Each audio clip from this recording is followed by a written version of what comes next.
తండ్రి, ఘనమైన మీ నామానికి కృతజ్ఞతలు వందనములు తెలియచేస్తున్నాం. మల్దకల్, గద్వాల్ పరిసర ప్రాంతాల్లో Bible open university India international తరపున చక్కటి పరిచర్య చేస్తున్న మీ పిల్లలందరి కొరకు ప్రార్థన చేస్తున్నాం. తండ్రి, సుదూర ప్రాంతముల నుండి క్షేమంగా మీ పిల్లల మధ్యకు తోడుకొని వచ్చినందుకు స్తుతిస్తున్నాం. మంచి పాఠాలు వినటానికి, మంచి ప్రవర్తన, యోగ్యమైన మనస్సును మాకు అనుగ్రహించండి. వాక్యాన్ని విని మరుచువారం కాకుండా వాక్య ప్రకారం మేమంతా ప్రవర్తించున్నట్లు మీ కృపా సహాయం మాకు అనుగ్రహించమని క్రీస్తు నామంలో ఈ ప్రార్థన మీకు సమర్పిస్తున్నాము తండ్రి. ఆమేన్. రైట్. ప్రియమైన దేవుని పిల్లరా, 4వ లేఖనాల పరిశోధన సదస్సు.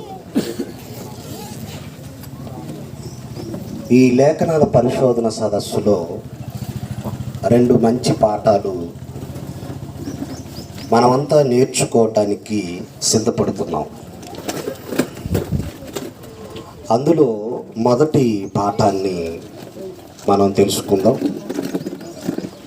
క్రీస్తును పోలిన సంఘమేది? ఈరోజు సంఘాలు, శాఖలు వేలకు వేలుగా విస్తరించాయి. ఎన్నో సంఘాలు. గుంటూరులోనండి ఒక వీధికి 4-5 సంఘాలు ఉంటాయి. మరి మిగిలిన ప్రాంతాలలో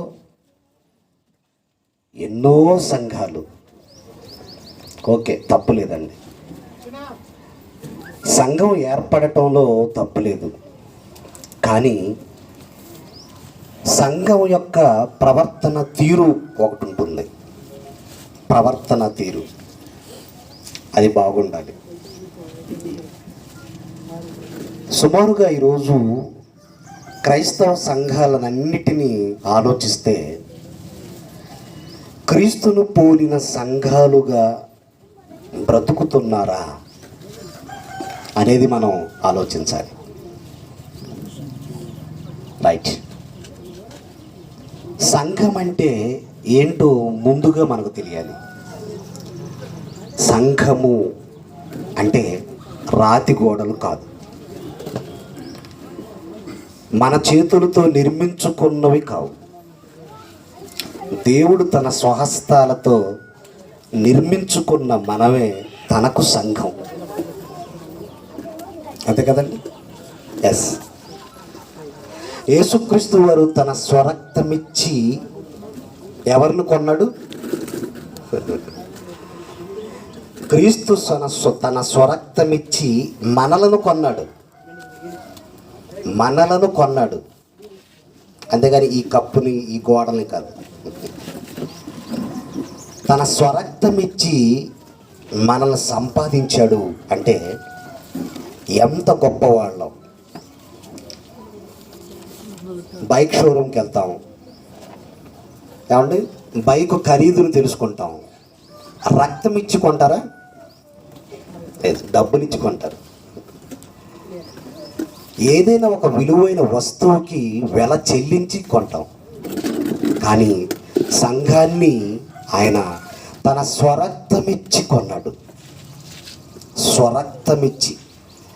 ఆ రక్తం కూడా ఇక ఎలాంటిది అంటే చాలా పవిత్రమైన రక్తం, అమూల్యమైన రక్తం,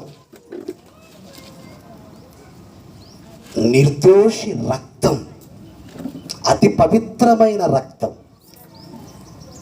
అలాంటి పవిత్రమైన రక్తంతో సంపాదించి కొన్నదే సంఘము.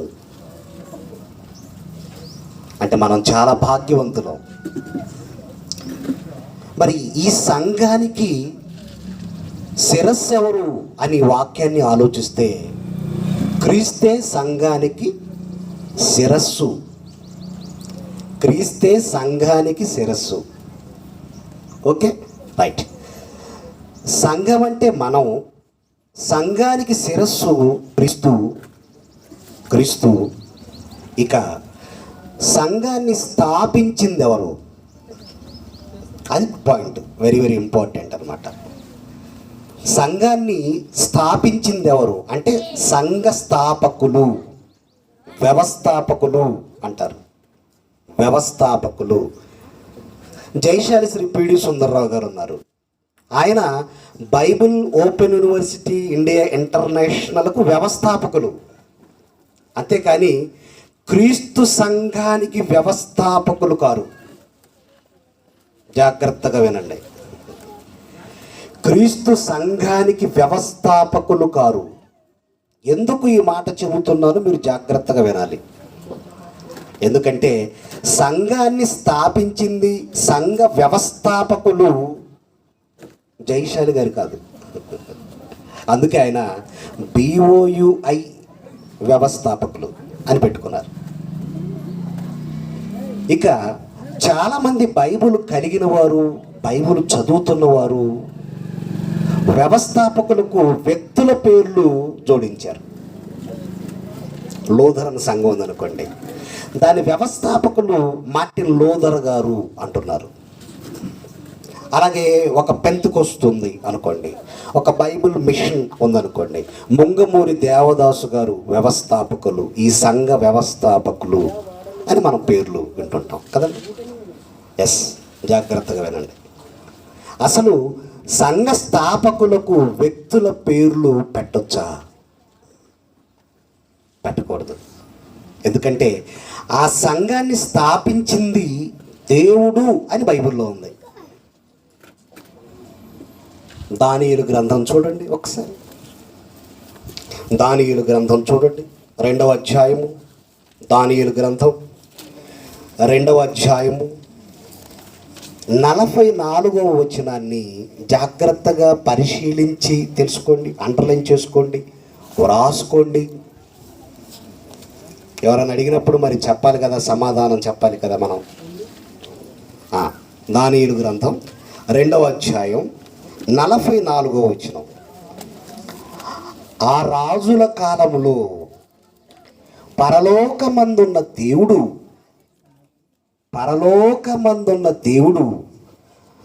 ఒక రాజ్యమును స్థాపించి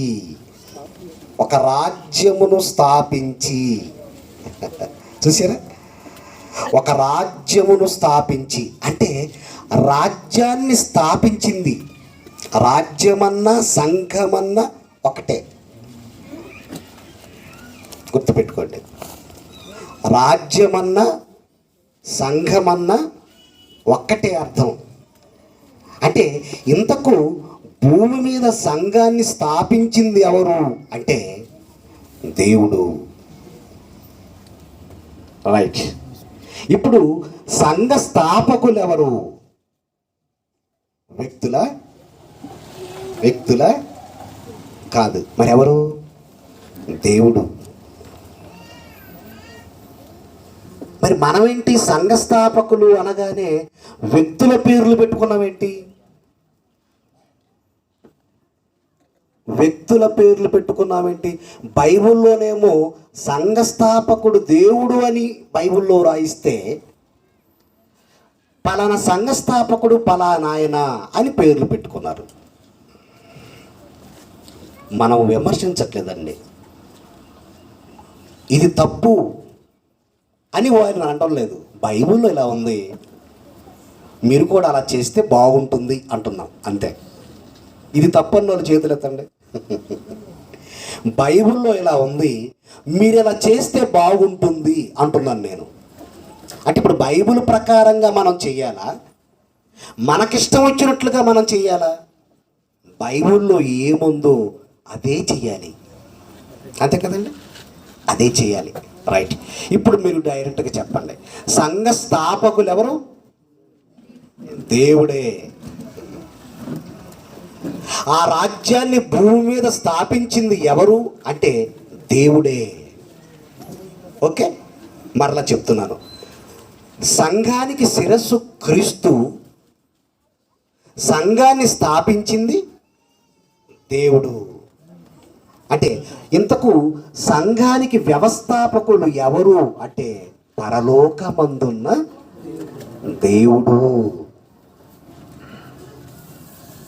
ఓకే, ఇకపోతే సంఘానికి ఏ పేరు పెట్టమని బైబిల్ చెప్పింది?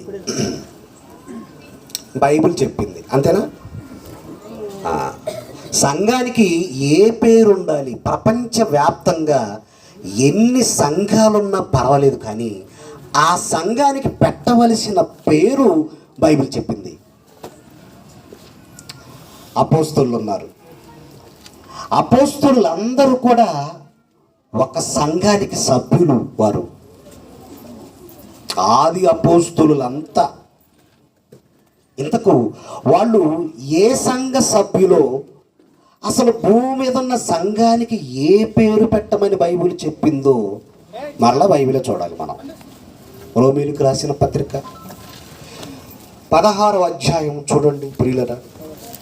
రోమీయులకు రాసిన పత్రిక 16వ అధ్యాయము 16వ వచనాన్ని చదువుకుందాం. 16వ అధ్యాయము 16వ వచనం. పవిత్రమైన ముద్దు పెట్టుకొని ఒకనికొకడు వందనములు చేయుడి.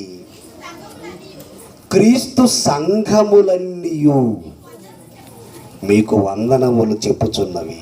క్రీస్తు సంఘములన్నీయు అన్నాడు.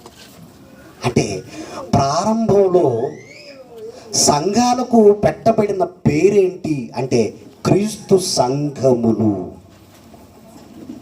అంటే బైబిలు ఏ పేరు పెట్టమని చెప్పింది అంటే క్రీస్తు సంఘము, క్రీస్తు సంఘములు. ఏమంటే బైబిల్ ఏమో ఒకటి చెప్పింది, మనమేమో మరొకటి చేస్తున్నాం. మనం దేవుని పిల్లలు ఎలా అవుతాం చెప్పండి?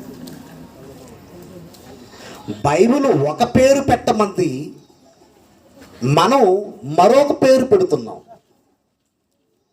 ఇలా చెప్తే మీకు అర్థం కాదు, ఇలా చెప్తే మీకు అర్థం కాదు. ఒక మంచి ఎగ్జాంపుల్ చెప్తాను, ఏమండి?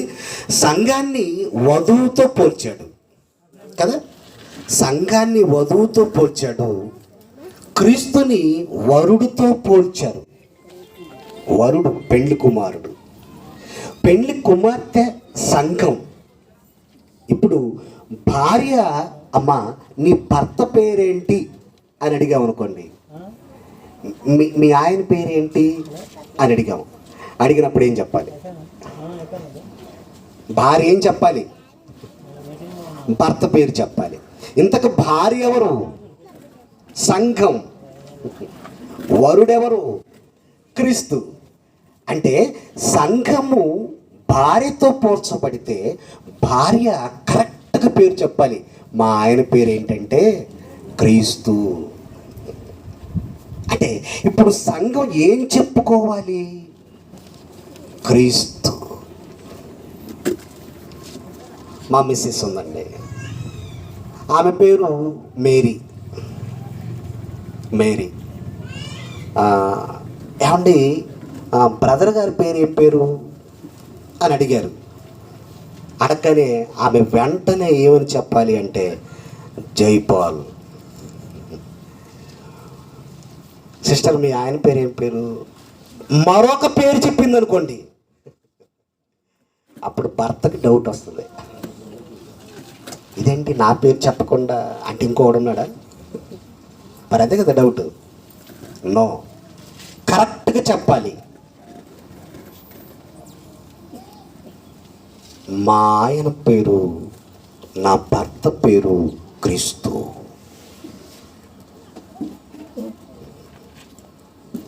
అర్థమైంది? ఎస్.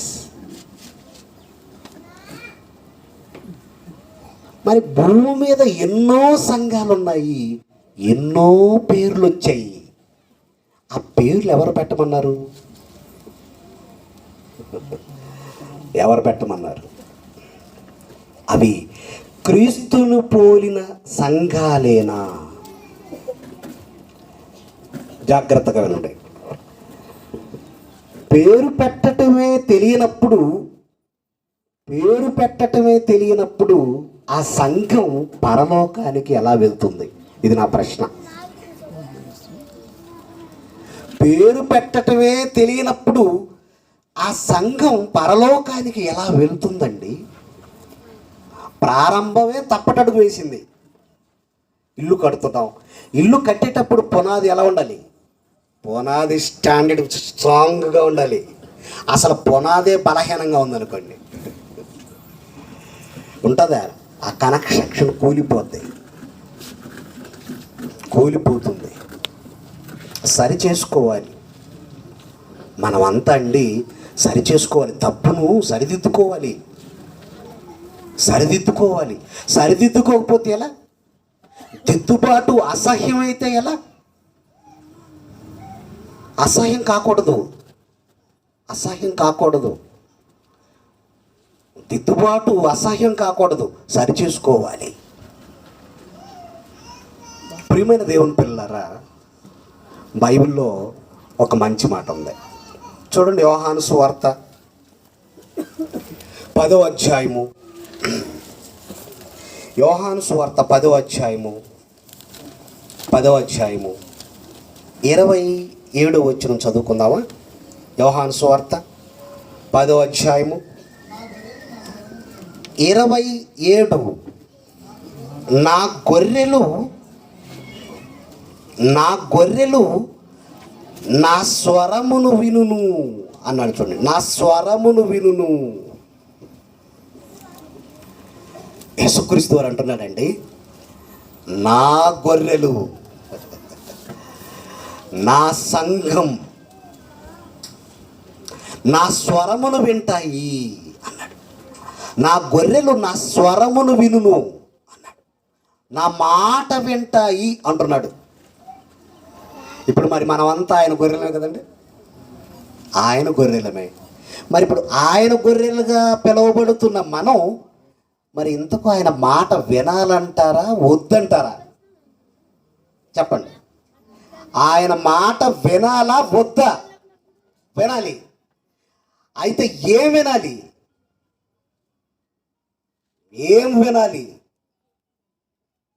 క్రీస్తు సంఘము అని చెప్పు. నేను అది చెప్పనండి అన్నావు అనుకోండి, నువ్వు ఆయన గొర్రెవు కాదన్నమాట. అంతే కదా? మరి నా గొర్రెలు నా స్వరము వినును అన్నాడు అంటే ఎంత కాన్ఫిడెన్స్గా చెప్తున్నాడు తెలుసా? నా గొర్రెలు నా స్వరము వినును అన్నాడు. మేమేనో అయ్యా, ఏం చేసుకుంటావు చేసుకో.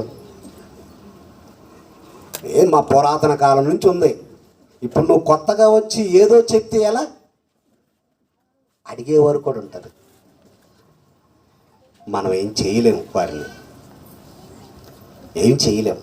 ఈ లేఖనాల పరిశోధన సదస్సు పెట్టడంలో ఉద్దేశం ఏంటంటే మనిషి బ్రతుకును మార్చటానికే, తప్పును దిద్దటానికే, ఆత్మీయ జీవితాన్ని అభివృద్ధి చేసుకోవటానికే, వాక్య ప్రకారంగా పరిశీలించి నడుచుకోవటానికే. ఇదంతా మరణించిన తరువాత ఇక్కడి నుంచి మనం పరలోకానికి చేరటానికే ఈ లేఖనాల పరిశోధనలండి. ఇదేదో లాభాలను ఉద్దేశించి పెట్టేది కాదు. సమాజాన్ని బాగు చేయటానికి, దేవుని వైపు మళ్లించటానికి ఈ లేఖనాల పరిశోధనలు. నన్ను నేను సరిచేసుకోవటానికి, మిమ్మల్ని మీరు సరిచేసుకునేదే లేఖనాల పరిశోధన సదస్సు. నా గొర్రెలు నా స్వరమును వింటాయి అన్నాడు.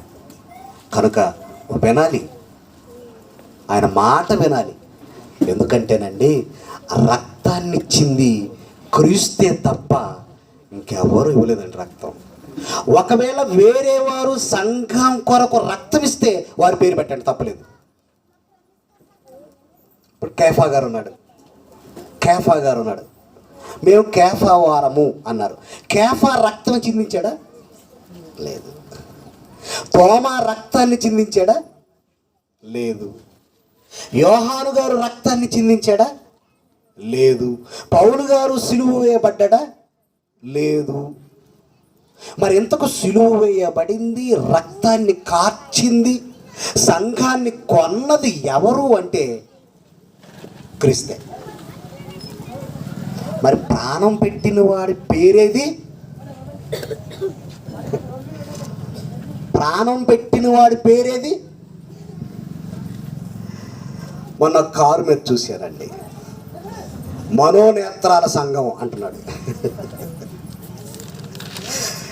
అదేంటి? మనోనేత్రాల సంఘం అంటాడు, మన్నా సంఘం అంటాడు. అది దేవదూతల ఆహారం. కల్వరి అంటాడు, ఫుట్నోట్లో పుర్రే అన్నాడు. పుర్రే అన్నాడు బైబిల్లో. మరి ఏం చెప్పాలి? పుర్రె సంఘము అంటావా? మన్నా అర్థం ఇచ్చాడండి, ఇదేమి అంతేనా? బైబిల్ అలాగనే ఉంది కదా, అంతే. రెఫరెన్స్ చూపించడానికి టైం చాలు. ఇదేమి, మీదేం సంఘం? ఇదేమి సంఘం? ఇదేమి సంఘం అంటే బైబిల్ని సరిగా చదవలేదు, నేర్చుకోలేదు.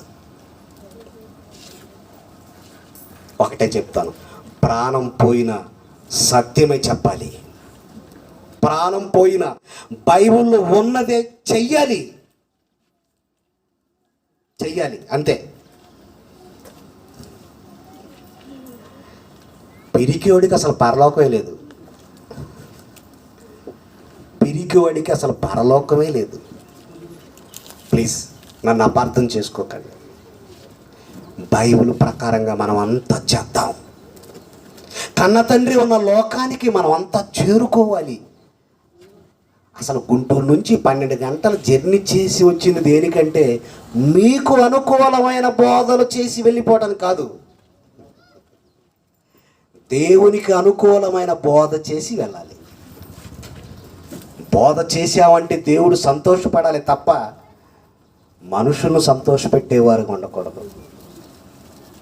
మనుషుల దయను పొందేవాడుగా ఉండకూడదు. మొన్న ఒక ఆయన వచ్చాడండి సంఘానికి. నేను మీటింగ్లో వింటున్నాను. ఏమంటున్నాడో తెలుసా? మీ పాస్టర్ గారు బేవమని తేపులిస్తే మీకు నిండైన ఆశీర్వాదాలు వస్తాయంటున్నాడు. ఏంటి బోధలు? వేవమనాలంట. వేవమంటే గ్యాస్ బయటకు వచ్చిందని అర్థం, అంతే కదండి. ట్యాంక్ ఫుల్ అయితే ఏమవుతుంది? గ్యాస్ పట్టేస్తుంది. ఒకవేళ గ్యాస్ ఫామ్ ఎక్కువైందని చచ్చిపోతాడు. గ్యాస్ ఫామ్ ఎక్కువైతే చచ్చిపోతారు. కానీ ఆయన ఏమంటున్నాడు? మీ పాస్టర్ గారు ఎప్పుడైనా బేవరించాడా? ఏం బోధలండి అంటే? ఇలా చెబితే మరొకసారి పిలుస్తారు సంఘానికి అనుకుంటున్నావా? వద్దు. తిండి కోసం బోధలు చేయకూడదు. నా గొర్రెలు నా స్వరమును వింటాయి అన్నాడు. రక్తమిచ్చింది క్రీస్తు. సంఘం కోసం ఆయన పడిన పాట్లు చూస్తారా? ఒక్కసారి చూడాలండి, మనం చూడాలి. ఒకసారి చూద్దాం. బైబిల్ తీయండి ప్రియుల. కీర్తనల గ్రంథం 129వ అధ్యాయం తీయండి. అందరూ తీయండి. కీర్తనలు 129వ అధ్యాయం 3వ వచనాన్ని చదువుకుందాం ప్రియులరా. 129వ కీర్తన చదవండి నాన్న. ఏముంది? దున్నువారు నా వీపు మీద దున్నిరి, వారు చాళ్లను పొడువుగా చేసిరి. ఏమంటున్నాడండి? దున్నువారు నా వీపు మీద దున్నిరి, వారు చాళ్లను పొడువుగా చేసిరి. అంటే దావీదు గారు ప్రవచిస్తున్నాడు. దున్నువారు నా వీపు మీద దున్నిరి అన్నాడు. ఇది మీకు అర్థం కావాలంటే ఏం చెప్తానంటే ఒక మంచి ఎగ్జాంపుల్ చెప్తాను. ఒక రైతు పంట వేయాలంటే ఏం చేస్తాడో తెలుసా? నాగలు తీసుకుంటాడు, ఒక కాడెత్తును తీసుకుంటాడు, పొలానికి వెళ్ళిపోతాడు. ఇక ఋతుపవనాలు స్టార్ట్ అవుతున్నాయి అనగానే వెంటనే ఏం చేస్తాడంటే, ఈ వేసవి కాలంలో ఈ ఋతుపవనాలు సమీపించే టైంలో బీడుబారిన పొలాన్ని నాగలితో దున్నుతాడు. అలా నాగలితో పొలంలో దున్నేటప్పుడు ఎలా ఉంటుందంటే, ఆ నాగలికి ఇంతంత మట్టి పెట్టలు లేచిపోతూ ఉంటాయి. మట్టి పెట్టలు నాగలితో పొలంలో దున్నుతున్నప్పుడు మట్టి పెట్టలు లేస్తూ ఉంటాయి. అలా సాలమ్మటి సాలు దున్నుతాడు. సాగు చేయాలిగా, విత్తనం వేయాలిగా, అనుకూలమైన పంట పండాలి కదా. ఎస్, పెట్టలు లేస్తూ ఉంటాయి. మరి దావీదు గారి ప్రవచనం ఏంటి? దున్నువారు నా వీపు మీద దున్నిరి అంటే పొలంలో కాదు, నా వీపు మీద దున్నారు అంటున్నాడు. అంటే దాని అర్థం ఏంటో తెలుసా? సంఘాన్ని కొనటానికి ఆయన ఎన్ని శ్రమలు పడుతున్నాడో ప్రవచిస్తున్నాడు. రోమీయులు కొరడాలతో కొడుతుంటే ఆయన వీపు ఎలా మారిపోయిందో తెలుసా? ఒక రైతు పొలంలో నాగలితో దున్నితే ఎలా ఉంటుందో నా వీపుని అలా దున్నారయ్యా, నా వీపుని అలా దున్నారు. అసలు ఆ మాట రాస్తున్నప్పుడు వ్రాసే వాళ్ళకి కళ్ళల్లో నీళ్లు తిరిగి ఉంటాయి. అసలు ఇది చదువుతుంటేనే నాకే చాలా బరువెక్కుతుందండి గుండె. ఒక వాక్యాన్ని మనం చదువుతున్నాము అంటే అందులో మనం బాగా లీనమైపోవాలి, ఆ వాక్యాన్ని అర్థం చేసుకోవాలి. దున్నువారు నా వీపు మీద దున్నిరి అనగానే, ఒక రైతు పొలంలో నాగలితో దున్నుతుంటే మట్టి పెడ్డలు లేస్తుంటే, రోమీయులు కొరడాలతో యేసుక్రీస్తు వీపు మీద కొడుతుంటే మాంసపు ముక్కలు కదిలాయి. మాంసపు ముక్కలు ఏంటండి? ఎస్, తన శరీరంలో ఉన్న మాంసపు ముక్కలు కదిలాయి. మాంసపు ముక్కలు కదులుతున్నా, రక్తం ఏరులై పారుతున్నా నిశ్శబ్దం అయిపోయాడు. సంఘము కోసం తన ప్రాణాన్ని పెట్టాడు. దున్నువారు నా వీపు మీద దున్నిరి. భరించాడండి, ఆయన భరించాడు. కీర్తనలు 22 చూడండి. కీర్తనలు 22వ అధ్యాయము, కీర్తనలు 22వ అధ్యాయము 14వ వచనం ప్లీజ్. 22వ కీర్తన 14. నేను నీళ్ల వలె పారబోయబడి ఉన్నాను, నా ఎముకలన్నీ స్థానం తప్పాయి. అంటే రోమీయులు సైనికులు కొడుతుంటే యేసుక్రీస్తు వారి ఎముకలట స్థానం తప్పాయట.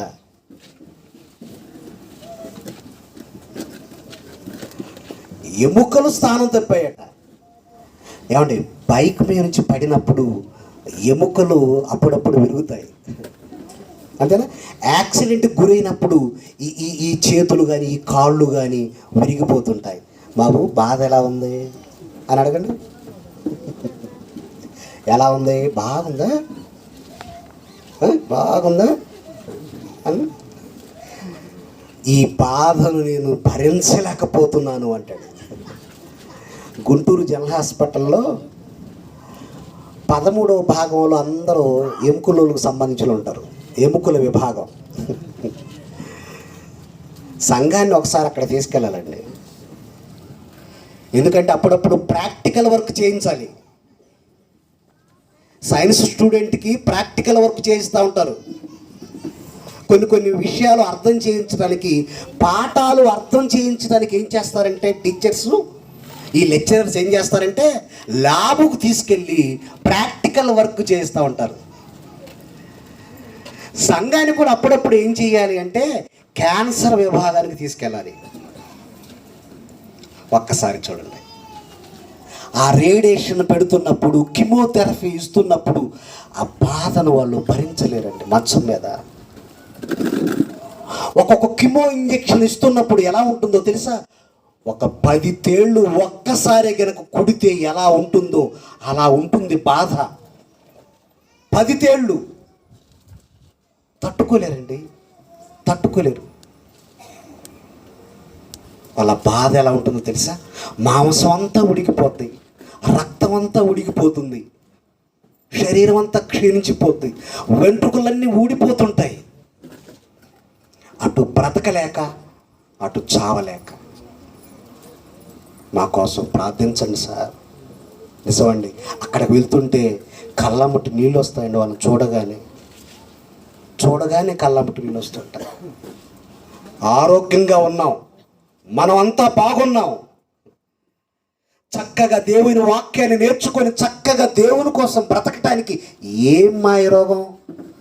బిడ్డెక్కలా వద్దండి, వద్దు. దేవుడిచ్చిన జీవితాన్ని మీరు అర్థం చేసుకోండి, దేవుడిచ్చిన ఆయుష్కాలాన్ని మీరు అర్థం చేసుకోండి. ఉన్నతంగా ఆయన కోసం బ్రతకటానికి మీ మనస్సును సిద్ధం చేసుకోండి.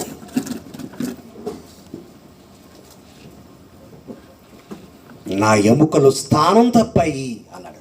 నెక్స్ట్, నా హృదయము నా అంతరంగమందు మైనము వలె కరిగి ఉన్నది,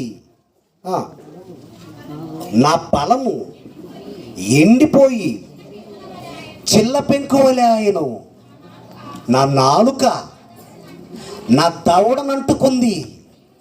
నీవు నన్ను ప్రేతల గుంపులో పడవేసితివి, కుక్కలు నన్ను చుట్టుకున్నాయి, దుర్మార్గులు గుంపు కూడారు, వారు నా చేతులను నా పాదములను పొడిచారు. వారు నా చేతులను నా పాదములను పొడిచారు. దావీదు గారి చేతులను, దావీదు గారి పాదాలు పొడిచారా? ఆయన ఎవరు? రాజు. ఆయన చేతులు పాదాలు పొడిచేంత దమ్మున్నాడు ఎవడున్నాడు? ఉప్పులోయలోకి వెళ్ళి 18,000 మందిని చంపొచ్చాడు. ఉప్పులోయలోకి వెళ్ళి 18,000 మంది శత్రువులను. మరి ఇంతకు దావీదు గారు పలుకుతున్నాడంటే ఎవరి గురించి పలుకుతున్నాడు? క్రీస్తు గురించి. వారు నా పాదములను నా చేతులను పొడిచారు, నా వస్త్రములు పంచుకున్నారు. చూశారండి, నా ఎముకలు స్థానం తప్పాయి అన్నాడు, నా అంతరంగం మైనబోలే కరిగింది అన్నాడు, వారు నా చేతులు పాదములు నా ప్రక్కను పొడిచారు అన్నాడు. అంటే ఇంత బాధను భరించాడు. ఎవరి కోసం మీరు చెప్పాలి? ఎవరి కోసం? సంఘము కోసం. గుర్తుపెట్టుకోండి, సంఘము కోసం. తమ ఎముకలు స్థానం తప్పాయి, తన కాళ్ళు చేతులు పొడి చేశారు, తన వీపును తున్నారు. మరి ఇంతగా తన రక్తాన్ని ధారపోస్తే ఏంటండి మనం ఇంకో పేరు పెట్టుకుంటాం సంఘానికి? అసలు మైండ్ ఏమైనా పనిచేస్తుందా? మైండ్ ఏమైనా పనిచేస్తుందా?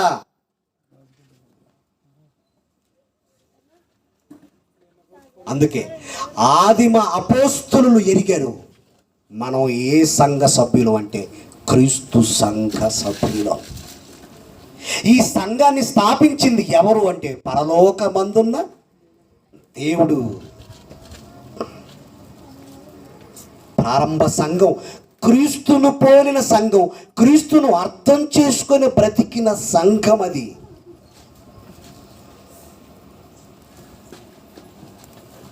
ఓకే, మరొక మాట, పేతురు రాసిన పత్రిక. సంఘం అట ఎలా నడుచుకోవాలో, ఎలా బ్రతకాలో వ్రాయిస్తున్నాడు. చూడండి, పేతురు రాసిన మొదటి పత్రిక 2వ అధ్యాయము. చూడండి, బైబిల్ చూడండి. పేతురు రాసిన మొదటి పత్రిక 2వ అధ్యాయము 21 అండి. 2వ అధ్యాయము 21. క్రీస్తు కూడా మీ కొరకు బాధపడి మీరు తన అడుగుజాడల యందు నడుచుకొనున్నట్లు మీకు మాదిరి ఉంచిపోయెను. చాలండి. ఎవరి అడుగుజాడల్లో నడుచుకోవాలి? ఎవరు అడుగుజాడల్లో నడుచుకోవాలి? క్రీస్తు అడుగుజాడలు. క్రీస్తు అడుగుజాడలు అంటే ఏంటండి? ఆయన ఒక అడుగేస్తే ఆ అడుగులో మనం ఒక అడుగు వేయటం.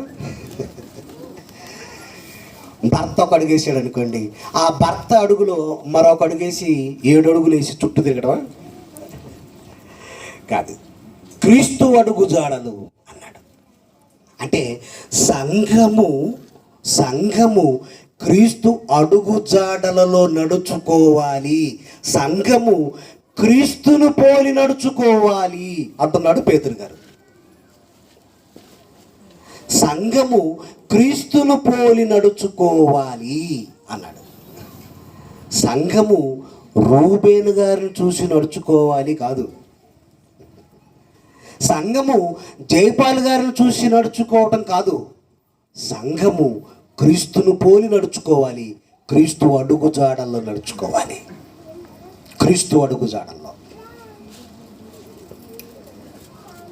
ఏమండి, ఒక ఆయన ఉన్నాడండి, ఆయనే మన జాతీయ గీతానికి రచయిత. రవీంద్రనాథ్ ఠాగూర్. విశ్వకవి అంటారు ఆయన్ని, విశ్వకవి రవీంద్రనాథ్ ఠాగూర్.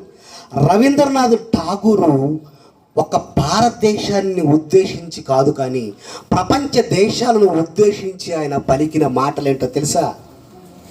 ఈ ప్రపంచమంతా క్రీస్తు అడుగుజాడల్లో నడిస్తే 2 నిమిషాల్లో ఈ ప్రపంచం మారుతుంది అన్నాడు. రవీంద్రనాథ్ ఠాగూర్ ఈ ప్రపంచమంతా క్రీస్తు అడుగుజాడల్లో నడుచుకుంటే 2 నిమిషాల్లో ఈ ప్రపంచం మారుతుంది అన్నాడు. ఏమండి, రవీంద్రనాథ్ గారు ఠాగూర్ గారికి క్రీస్తు తప్ప ఎవరు కనిపించలేదా? ఎవరు కనిపించలేదా? ఎస్, ఎవరు కనిపించలేదు. క్రీస్తు ఒక్కడే కనపడ్డాడు. నిజమేనండి. సంఘము క్రీస్తును పోలి నడుచుకుంటే, సంఘము క్రీస్తు అడుగుజాడలలో నడుచుకుంటే ఈ సంఘమే దేవాలయంగా మారుతుంది. సంఘాన్ని చూసి లోకం మారుతుంది. గుర్తుపెట్టుకోండి. బైబిల్లో ఏముందో తెలుసా అండి? ఇదే పేతురు రాసిన పత్రిక 3వ అధ్యాయం చూడండి. పేతురు రాసిన మొదటి పత్రిక 3వ అధ్యాయము 1-2 వచనాలు ప్లీజ్. 1-2 వచనాలు. అటువలే స్త్రీలారా మీరు మీ స్వపురుషులకు లోబడి ఉండండి. అందువలన వారిలో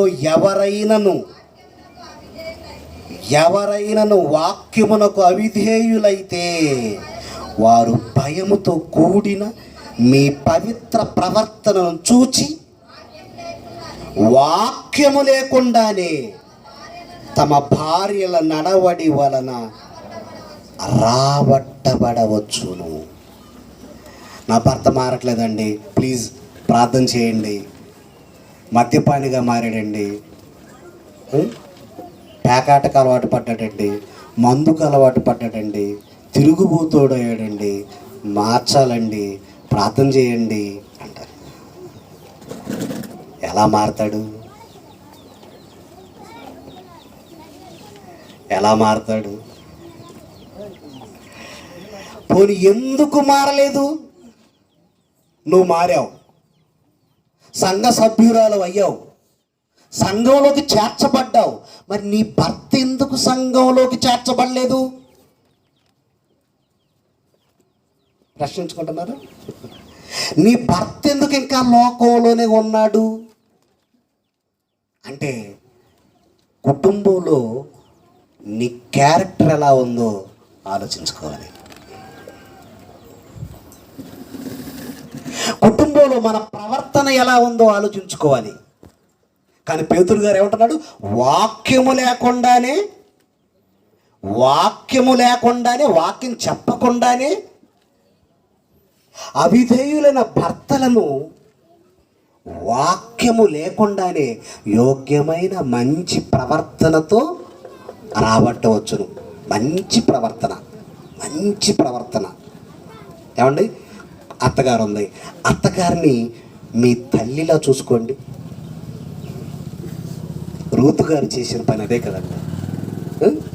నీ జనమే నా జనం, నీ దేవుడే నా దేవుడు, నీవు నివసించిన చోటే నేను నివసిస్తాను, నిన్ను పాతి పెట్టిన చోటే నన్ను కూడా పాతి పెట్టాలి, నీ దేవుడే నా దేవుడు. ఎలా బ్రతికింది! కానండి ఇలాంటి వారంతా బైబిల్లోనే ఉన్నారు, సంఘాల్లో లేరు.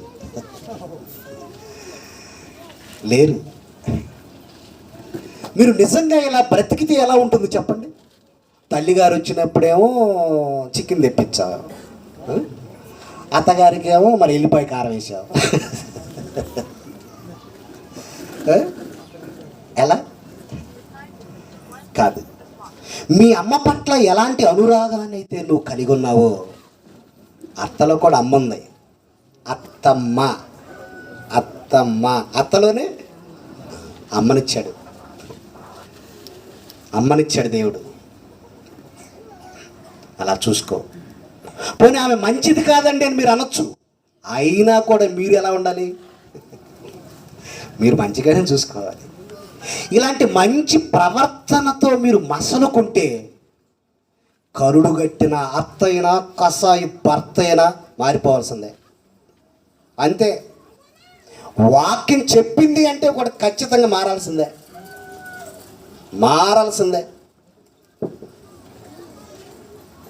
ఒక కన్యురాలండి, గుంటూరులో ఒక కన్యురాలు సంఘానికి వస్తుంది.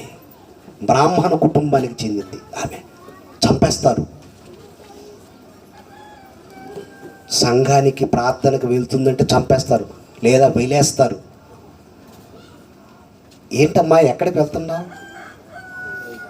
నేను పన్ను బాగోకపోతే డెంటల్ హాస్పిటల్కి వెళ్ళి వస్తున్నానండి అన్న.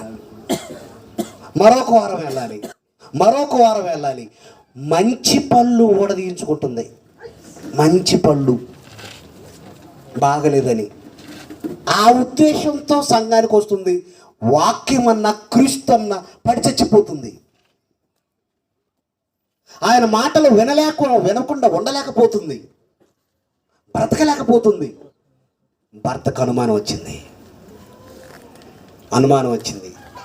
ఎంక్వైరీ తీశాడు, కూర్చోబెట్టాడు, ఆలోచించాడు. ఏం ఆలోచించాడు తెలుసా?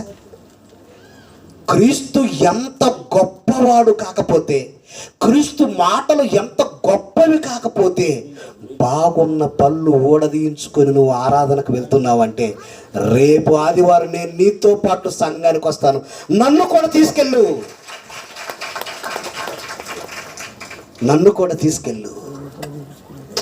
అబ్బా, చూసారా?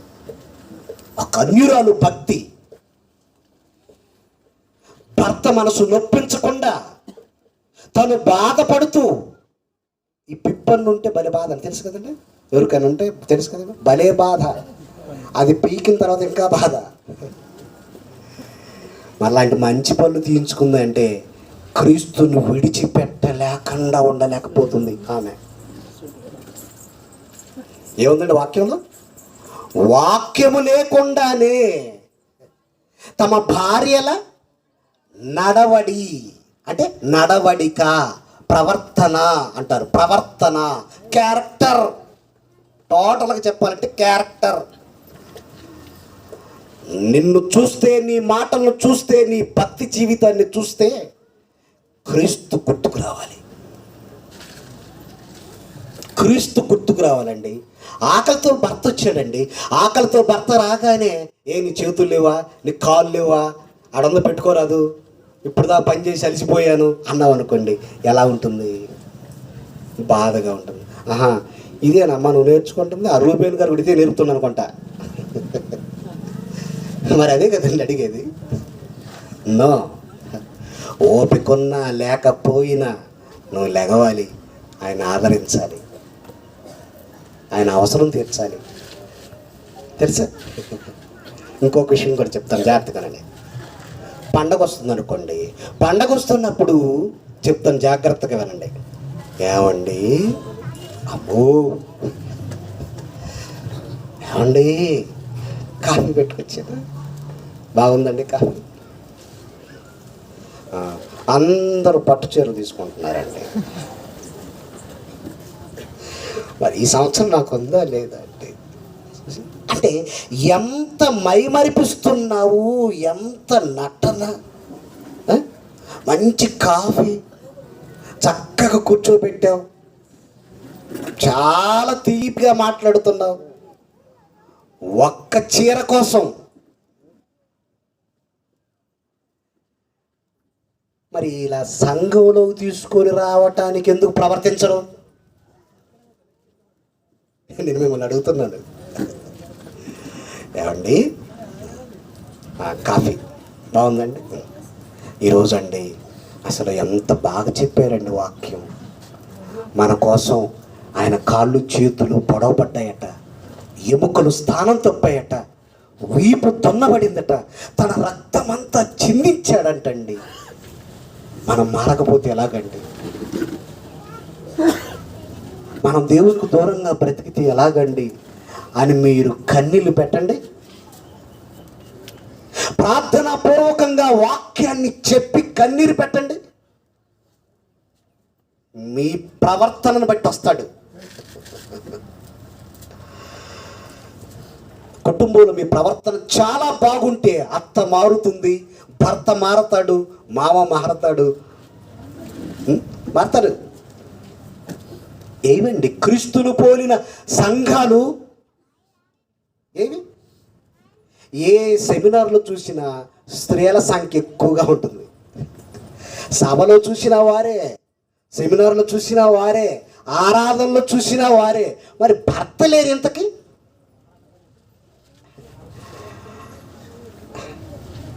ఒక అన్నగా, చిన్నవాడినైతే మీకు ఒక తమ్మునిగా నా సలహా ఏంటో తెలుసా? మీ ప్రాణాలని, మీ ఆత్మను మీరు కాపాడుకున్నారు, మీ భర్త ఆత్మను కూడా కాపాడుకోండి ప్లీజ్. కాపాడుకోండి ప్లీజ్. జీవితాంతం మీరు ఆయనతో కలిసి కాపురం చేశారు. మరణించిన తరువాత కూడా పరదేశంలో ఉండాలి మీరు. మనం ఉండాలండి పరదేశంలో. అది దట్ ఈజ్ లవ్. నీ భర్తను నువ్వు నిజంగా ప్రేమిస్తే అతని సంఘానికి తీసుకురావాలి. అది ప్రేమ. యోహాను సువార్త 1వ అధ్యాయం, యోహాను సువార్త 1వ అధ్యాయము, యోహాను సువార్త ఏమండి 1వ అధ్యాయము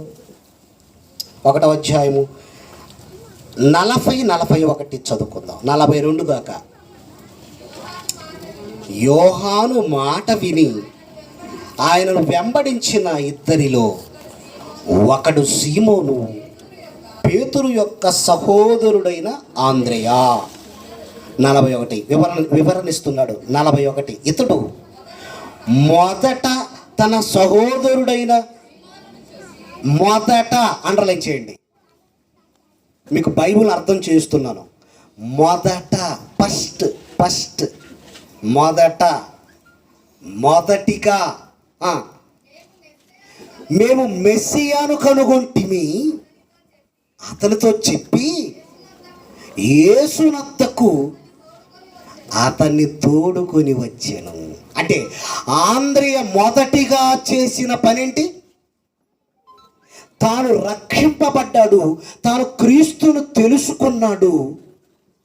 తెలుసుకున్నాడు, వాక్యాన్ని తెలుసుకున్నాడు. ఇక వెంటనే ఏం చేశాడంటే, నా సహోదరుని ప్రాణం కూడా కాపాడాలి, నా సహోదరుని కూడా అగ్నిలో నుండి తప్పించాలి అనుకున్నాడు. వెళ్ళిపోయాడు. పేతురు గారికి వాక్యం చెప్పాడు. ఎవరి నొద్దకు తోడుకొని వచ్చాడు?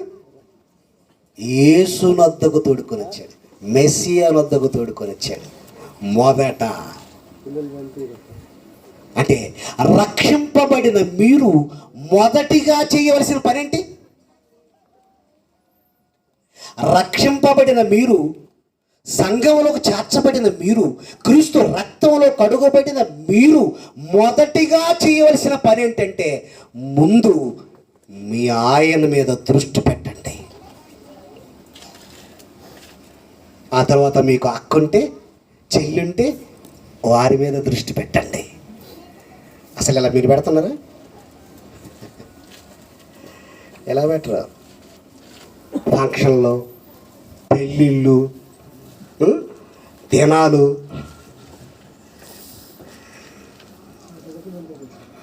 వాళ్ళని కాపాడాలి అన్న కాన్సెప్ట్ పోయిందంటే, అసలు ఈ ఆలోచనలే లేవు అంటే అవి క్రీస్తును పోలిన సంఘాలేనా? క్రీస్తును పోలిన సంఘాలేనా? మొదటిగా ఏమండి, అప్పుడప్పుడు నేను చూస్తుంటాను తమ్ముడిని చూసి అన్న భలే బాధపడుతూ ఉంటాడు. ఎందుకు అంత బాధపడుతున్నావు అని అడిగాను. మా తమ్ముడు కంటే అసలు సరిగ్గా లుంగి కూడా సరిగ్గా లేదండి అంటే పంచరు. మా తమ్ముడు కంటే సరైన షర్టు కూడా లేదండి, వాడు ఇలా చేతులు ఎత్తినప్పుడు 2 సంకలు చిరుగున్నాయి చూడు, బాధపడుతుంటారు. అంటే వాడికి బట్టలు సరిగా లేనందుకు, వాడికి తిండి సరిగా లేనందుకు, వాడు ఉండటానికి ఇల్లు లేనందుకు బాధపడుతున్నారు. కానీ వాడు పరలోకంలో లేనందుకు ఏ అన్నయ్యన బాధపడుతున్నాడా? వాడు సంఘంలోకి రానందుకు ఏ అన్నయ్యన బాధపడుతున్నాడా? ఏ అన్నయ్యన? రక్షింపబడిన వారి గురించి చెప్తున్నాను. ఏ తమ్ముడైనా బాధపడుతున్నాడా తన అన్న గురించి? నా అన్న ఏమైపోతాడు అని. ఆస్తి సరిగా పంచకపోతే, పొలం సరిగా పంచకపోతే అప్పుడు వస్తాయి రోషాలు, పౌరుషాలు, రోషాలు వస్తాయి.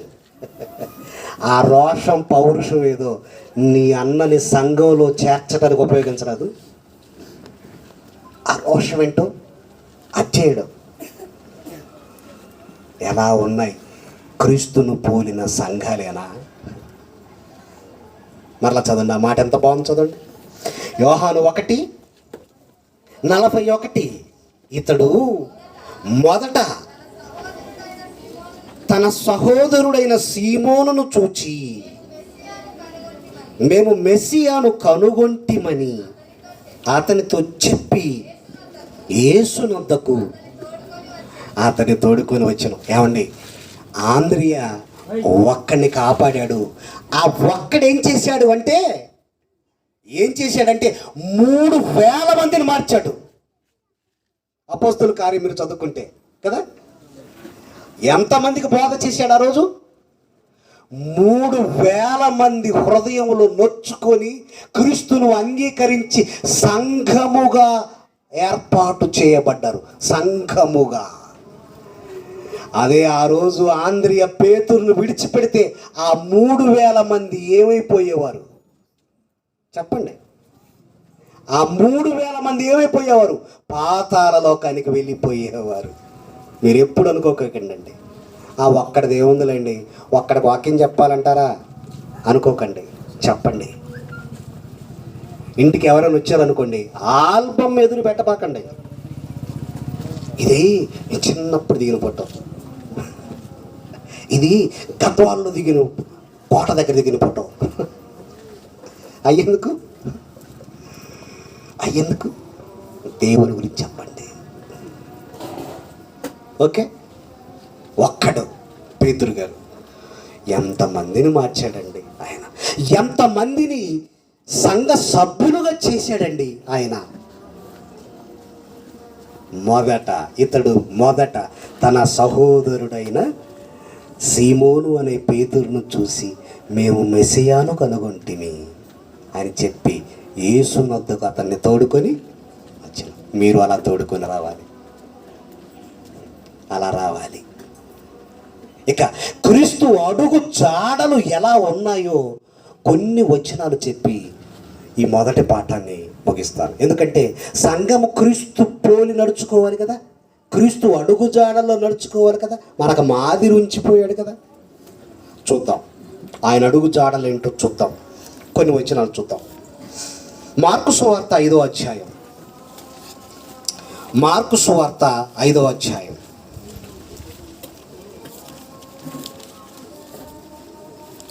తీయండి ప్లీజ్. మార్కు సువార్త 5వ అధ్యాయం 15వ వచనాన్ని చదువుకుందామండి. ముందు మొదటి వచనం చదువుదామా? మార్కు సువార్త 5వ అధ్యాయం మొదటి వచనం చదువుదామా? వారు ఆ సముద్రమునకు అద్దరినున్న గెరాసేనుల దేశమునకు వచ్చిరి. ఎక్కడికి వచ్చారండి? గెరాసేనుల దేశమునకు వచ్చిరి. ఓకే. ఆయన తోలి దిగగానే అపవిత్రాత్మ పట్టిన వాడొకడు సమాధుల్లో నుండి వచ్చి ఆయనకు ఎదురు పడిను. వాడు సమాధులలో వాసము చేసేడు వాడు, సంకెళ్లతో నైనను ఎవడును వారిని బంధింపలేకపోయెను. పలుమార్లు వాని కాళ్లకును చేతులకును సంకెళ్ళు వేసి బంధించినను వాడు ఆ చేతి సంకెళ్లను తెంపి కాళ్ళ సంకెళ్లను తుత్తునియులుగా చేసెను కనుక ఎవడు వానిని సాధుపరచలేకపోయాను. జాగ్రత్తగా వినండి. ఇప్పుడు ఒక గొప్ప మలుపు తిరగబోతుంది పాఠం, జాగ్రత్తగా వినండి. సువార్తను ప్రకటించటానికి ఓ దేశంలో అడుగు పెట్టాడు యేసుక్రీస్తు. అంటే గ్రామాలు అయిపోయాయి, పట్టణాలు అయిపోయాయి, ఇక దేశాలకు సంచారం చేస్తున్నాడు. Okay right. గెరాసేనుల దేశానికి వెళ్ళాడు. అలా వెళ్ళగానే ఎవరు ఎదురుపడ్డారు మొదటిగా అంటే అపవిత్రాత్మ పట్టినవాడు ఒకడు. వాడు ఎక్కడ నివాసం చేసేవాడట?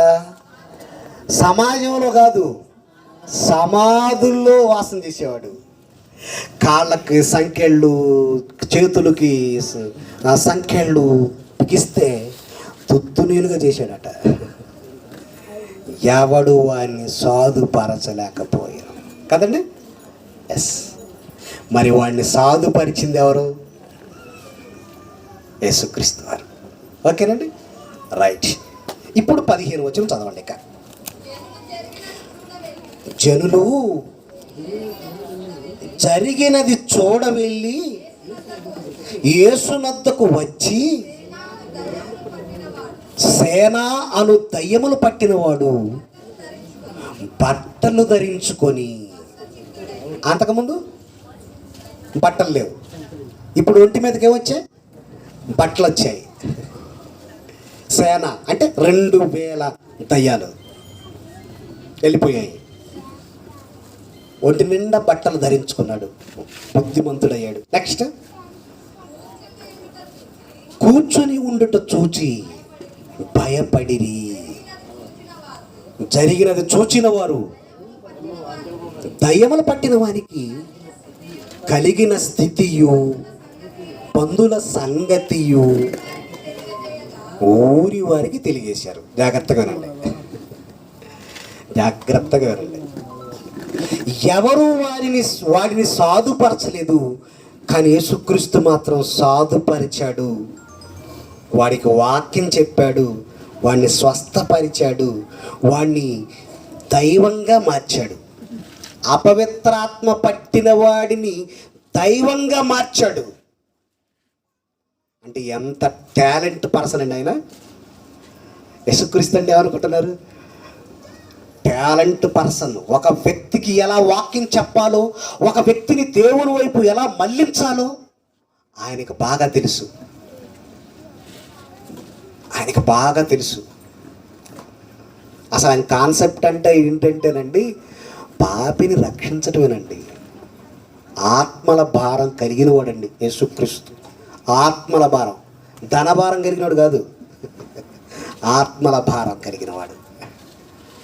కన్న తండ్రి ఇష్టాన్ని నెరవేర్చడానికి భూమి మీదకు వచ్చిన ఓ మంచి కారణ జన్ముడు ఆయన, ఓ మంచి కాపరి. అపవిత్రాత్మలన్నిటిని వెళ్ళగొట్టాడు, వాక్యాన్ని చెప్పాడు, వాడిని కాపాడాడు, రక్షించాడు. అదే దేశం అని చదువుకున్నాం, గెరాసేనుల దేశం. ఆ దేశంలో ఎంతమంది రక్షింపబడ్డారు ఇప్పుడు చెప్పండి? ఎంతమంది? ఒక్కడే. 3000 మంది? ఒక్కడే. మరి మిగిలిన వారందరూ ఏమంటున్నారు? అయ్యా, మా ప్రాంతములను విడిచిపెట్టి వెళ్ళిపో అన్నారు.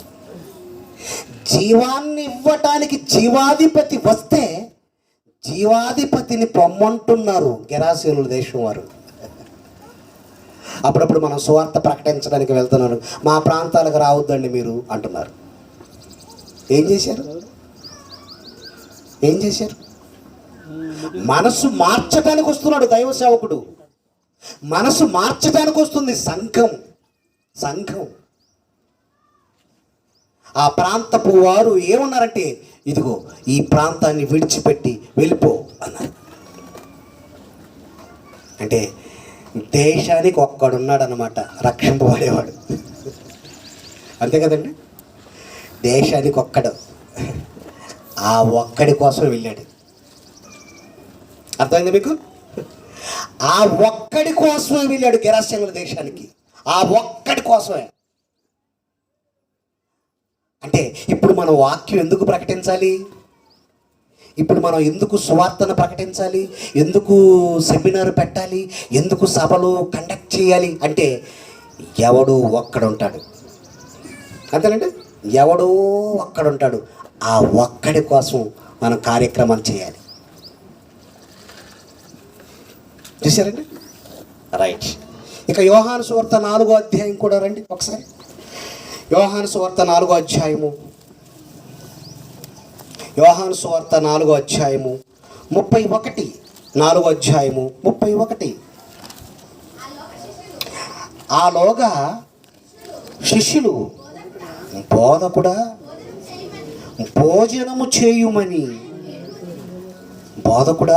భోజనము చేయమని ఆయనను వేడుకొనిరి. అందుకు ఆయన, భుజించుటకు మీకు తెలియని ఆహారము నాకున్నదని వారితో చెప్పగా, శిష్యులు ఆయన భుజించుటకు ఎవడైనా ఏమైనను తెచ్చినేమో అని ఒకరితో ఒకడు చెప్పుకొనిరి. యేసు వారిని చూచి, నన్ను పంపిన వారి చిత్తము నెరవేర్చుటయు ఆయన పని తుద ముట్టించుటయు నాకు ఆహారమై ఉన్నది అన్నాడు. జాగ్రత్తగా వినండి, ఇక్కడ కూడా జాగ్రత్తగా వినండి. ఎన్నోసార్లు మీరు విన్నారు కదా, ఇప్పుడు చెప్తాను, జాగ్రత్తగా వినండి. అది లంచ్ టైం. సమరయ స్త్రీని కలుసుకున్న టైం ఏం టైమో తెలుసా?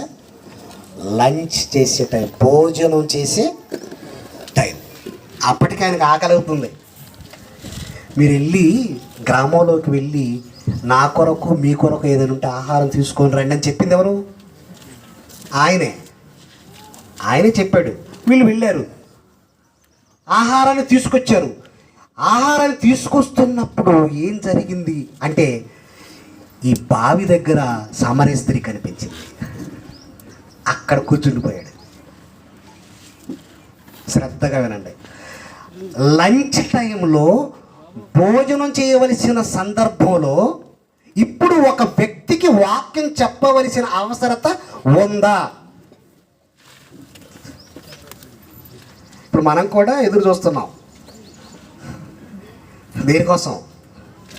లంచ్ కోసం. సిద్ధపడుతున్నాం, త్వరగా వెళ్ళాలి. మరి యేసుక్రీస్తు తన ఆకలి చంపుకున్నాడు. తన కడుపును మార్చుకున్నాడు. అదేనండి ఇక్కడ ఉంది వాక్యంలో. అంటే ఒక ఆత్మను రక్షించే టైం వచ్చినప్పుడు కడుపు మార్చుకోవాల్సిన అవసరం ఉందా మనకు అంటే ఉంది. అదే చేశాడు. ఆకలిని చంపుకున్నాడు, కడుపును మార్చుకున్నాడు. ఇప్పుడు ఒక ఆత్మను రక్షించటమే ధ్యేయంగా పెట్టుకున్నాడు. ఇప్పుడు నాకు ఆకలి లేదు, భోజనం వద్దు. ఇప్పుడు నేను ఒక ఆమెకు వాక్యం చెప్పాలి. వాక్యం చెప్పాడు. ఆమె కూడా ఎలాంటిది మరి? మామూలుగా ఆమె మామూలు రకం కాదు, సమర స్త్రీ. ఆమె మనసును కూడా మార్చేశాడు, దేవుని వైపు మళ్ళించాడు. అంటే ఏమి నేర్చుకోవాలి? సేవకుడు ఏమి నేర్చుకోవాలి? సంఘం ఏమి నేర్చుకోవాలి అంటే, ఒక వ్యక్తికి నువ్వు వాక్యం చెప్పేటప్పుడు టైం వస్తే, ఒక వ్యక్తిని మార్చే టైం వచ్చినప్పుడు, ఒకవైపు నీకు ఆకలి అవుతున్న ఆకలిని చంపుకో, కడుపు మార్చుకో, పర్వాలేదు. ఏమండి నేను లంచ్ చేసి వచ్చిన తర్వాత మీతో మాట్లాడతాను అంటే ఆమె ఏదో వేరే పని మీద వెళ్ళిపోతుంది. ఇక వాకింగ్ చెప్పే టైం ఉండదు. ఆ తర్వాత ఆమె పాతాళానికి వెళ్ళిపోతుంది. ఓకే, ఎస్, కడుపు మార్చుకోండి, పర్వాలేదు. ఆకలిని చంపుకోండి, పర్వాలేదు. కానీ ఒక ఆత్మను రక్షించండి. అదే చేశాడు. లంచ్ టైంలో చేసిన పని అది, ఆకలి చంపుకొని. లోక 15:7, లోకాసువార్త 15వ అధ్యాయము 7వ వచనం. లోకాసువార్త 15వ అధ్యాయము 7వ వచనం. అటువలే మారు మనసు అక్కరలేని 99 మంది నీతిమంతులు విషయమై కలుగు సంతోషము కంటే మారు మనస్సు పొందు ఒక్క పాపి విషయమై పరలోకమందు ఎక్కువ సంతోషం కలుగును. అంటే యేసుక్రీస్తు వారు ఎలా ఆలోచించాడు తెలుసా అండి? ప్రవక్తలు సంతోషపెట్టారు, అపోస్తలులు సంతోషపెట్టారు, కొన్ని సందర్భాల్లో బాధ పెట్టారు. జాగ్రత్తగా వినండి. ప్రవక్తలు కొన్ని సందర్భాల్లో సంతోషపెట్టారు, బాధ పెట్టారు. అపోస్తలులు కూడా కొన్ని సందర్భాల్లో దేవుణ్ణి సంతోషపెట్టారు, బాధ పెట్టారు. కానీ యేసుక్రీస్తు వారైతే మాత్రం ఎక్కడ కూడా బాధ పెట్టలేదు దేవుణ్ణి. తన జీవిత కాలంలో, తన బ్రతుకు కాలంలో ఎక్కడ కూడా యేసుక్రీస్తును చూసినప్పుడు కన్న తండ్రి కన్నీళ్లు పెట్టుకున్నట్లుగా కానీ, బాధపడినట్లుగా కానీ మనకు అస్సలు కనిపించదు. అంటే మహానుభావుడు ఎలా ఆలోచించుంటాడు చెప్పండి? నా జీవితాన్ని బట్టి, నా బ్రతుకును బట్టి నా దేవుడు ఎక్కువ సంతోషించాలి. సంతోషం, ఎక్కువ సంతోషం. అంటే దేవుణ్ణి నేను ఎక్కువ సంతోషపెట్టాలి అనుకున్నాడు. ఎక్కువ సంతోషపెట్టాలి. మనమేమనుకుంటాం? నా భర్తని ఎక్కువ సంతోషపెట్టాలి, నా బిడ్డల్ని మంచి అరిసెలు చేసి, పూరీలు చేసి, చక్రాలు చేసి ఎక్కువ సంతోషపెట్టాలి, మంచి బిర్యానీ చేసి నా బంధువులు సంతోషపెట్టాలి. రాక మా తమ్ముడు వచ్చాడు. ఎవరిని మీరు ఎక్కువ సంతోషపెట్టాలి? సంఘము ఎవరిని ఎక్కువ సంతోషపెట్టాలి అంటే దేవుణ్ణి ఎక్కువ సంతోషపెట్టాలి. మరి ఆయన ఎక్కువ సంతోషపడాలంటే ఏం చెయ్యాలి? అది డిన్నర్ కావచ్చు, లంచ్ కావచ్చు, బ్రేక్ఫాస్ట్ కావచ్చు, అది ఏదైనా కావచ్చు. అవసరమైతే వాకింగ్ చెప్పే టైంలో వాటన్నిటిని చంపేసుకోవాలి. మన కడుపు మార్చుకోనైనా కన్న తండ్రి గుండెల్లో సంతోషాన్ని నింపాలి ఒక ఆత్మను రక్షించే పనిలో. క్రీస్తు అడుగుజాడలు ఇవన్నీ. ఎవరు అడుగుజాడలు? క్రీస్తు అడుగుజాడలు. ఆ క్రీస్తును పోలి ఆ అడుగు జాడలలో సంఘము నడుచుకోవాలి. క్రీస్తు ఎలాగైతే ఎక్కువ సంతోషపెట్టాడో ఒక పాపిని రక్షించి, అలా మీరు ఎక్కువ సంతోషపెట్టాలి. అదే క్రీస్తును పోలిన సంఘాలు. 4 గోడల మధ్య ఎప్పుడు మనం ఇలాగే కూర్చొని ఆరాధన చేసుకొని వెళ్ళిపోవటం వలన ఆయన సంతోషపడడు. ఎప్పుడైతే సువార్త పనికి, దేవుని పనికి నీ కాలు, నీ పాదం బయట పెడతావో, ఒక ఆత్మను రక్షించడానికి ఎప్పుడైతే నువ్వు నడుం కట్టుకుంటావో అప్పుడే ఆయన సంతోషపడతాడు. కనుక ప్రియమైన దేవుని పిల్లలారా, సంఘము ఎవరిని పోలి నడుచుకోవాలి అంటే క్రీస్తును పోలి నడుచుకోవాలి. క్రీస్తు ఏం చేశాడో, ఎలా బ్రతికాడో అలా మనం నడుచుకోవాలి. సంఘ స్థాపకులు ఎవరు అనగానే వెంటనే మనం వ్యక్తుల పేర్లు చెప్పకుండా కన్న తండ్రి అని చెప్పాలి. ఆ సంఘానికి శిరస్సు ఎవరు అంటే క్రీస్తు అని చెప్పాలి. ఆ క్రీస్తు స్వరాన్ని గొర్రెలు వినాలి. నా గొర్రెలు నా స్వరమును వినను. కనుక ప్రియులరా, క్రీస్తును పోలిన సంఘ లక్షణాలు మనకున్నాయో లేవో పరిశీలించుకొని ఇక నుంచి ఆయనను పోలిన సంఘంగా, ఆత్మల రక్షణే ధ్యేయంగా పెట్టుకొని కన్న తండ్రిని ఎక్కువ సంతోషపెట్టడానికి మనం అంతా సిద్ధపడదాం. కళ్ళు మూసుకోండి. పరిశుద్ధుడు అయిన తండ్రి,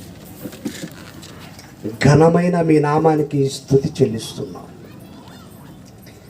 ఎన్నో సంఘాలు, కానీ క్రీస్తును పోలిన సంఘాలుగా బ్రతుకుతున్నారా లేదా అనేది మీ వాక్యము నుండి ఆలోచించావు నాయన. ఒక వ్యక్తిని కాపాడటానికి మీ కుమారుడు పడిన తపన, ఒక వ్యక్తిని మీ వైపు మళ్లించటానికి ఆయన ఆకలిని చంపుకున్న విధానం నాయన, అన్ని మంచి సంగతులు తండ్రి. ప్రతి గ్రామానికి వెళ్ళాడు, ప్రతి పట్టణానికి వెళ్ళాడు, దేశాలకు కూడా వెళ్ళిపోయాడు. ఒక్కడు కాపాడబడితే చాలు అనుకున్నాడు తండ్రి. మల్దకల్, ఇదిగో నాయన క్రీస్తు సంఘములను మీరు జ్ఞాపకం చేసుకోండి. విచ్చేసిన మీ బిడ్డలందరినీ మీరు జ్ఞాపకం చేసుకోండి. క్రీస్తును పోలిన సంఘాలుగా మేము ఉన్నామో లేదో మమ్మల్ని మేము పరీక్షించుకుంటూ ముందుకు సాగుటకు సహాయపడి మరొక మంచి పాఠంలో మీ ఆత్మతోడు వివేకాన్ని మాకు ఇవ్వండి. చెప్పిన వాక్యం నిష్ప్రయోజనం కాకుండా వాక్య ప్రకారం మేమంతా ప్రవర్తించున్నట్లు సహాయపడండి. క్రీస్తు నామములో ఈ ప్రార్థన అడుగుచున్నాము తండ్రి. ఆమేన్.